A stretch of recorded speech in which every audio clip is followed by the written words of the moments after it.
Sve vezano za kauciju stana u Njemačkoj od A do Ž, sad ću vam sve objasniti, a prije nego što krenemo, lajkujte spot, podijelite ga u socijalnim mrežama i spasite ga u vašem profilu. Svi mi znamo te probleme za kauciju, hoće li najmodavac isplatiti istu, hoće li nešto zadržati, hoće li nešto odbiti, itd., itd. Ja ću vam ukratko sad objasniti koje su vaše mogućnosti, odnosno koja su i vaša prava. Generalno rečeno, najmodavac ima mogućnosti da provjeri stanje u stanu, vezano za neplaćenu kiriju, Nebenkosten i tako dalje, i tako da može da zadrži kauciju određeno vrijeme kako bi provjerio to, kao na primjer da li je kirija izmjerena, da li su Nebenkosten sve plaćene, odnosno da li ima neke štete u stanu koja prevazilazi normalno trošenje ili, hajmo reći, normalno življenje u tom stanu, da se nakon određenog vremena neke stvari potroše.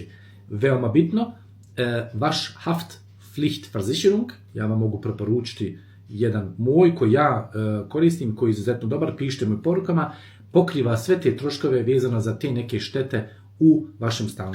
Ali pazite dobro, bez razloga najmodavac ne smije vam zadržati kauciju tek tako. Da li ima i neki rokovi vezano za isplaćivanje kaucije?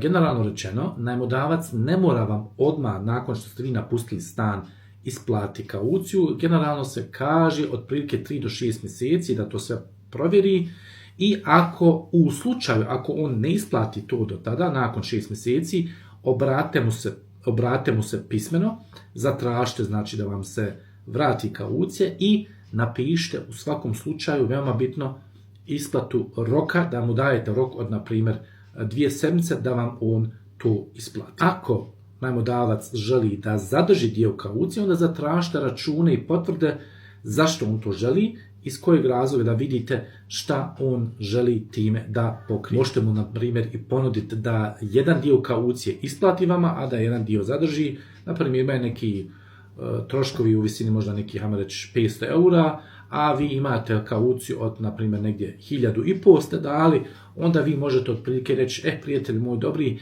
gdje ti meni prebaciti 1000 eura, pa ćemo mi vidjeti na kraju krajeva koliko će to sve koštati. I šta ćemo uraditi ako ne isplati? Onda ćemo pokrenuti pravne korake.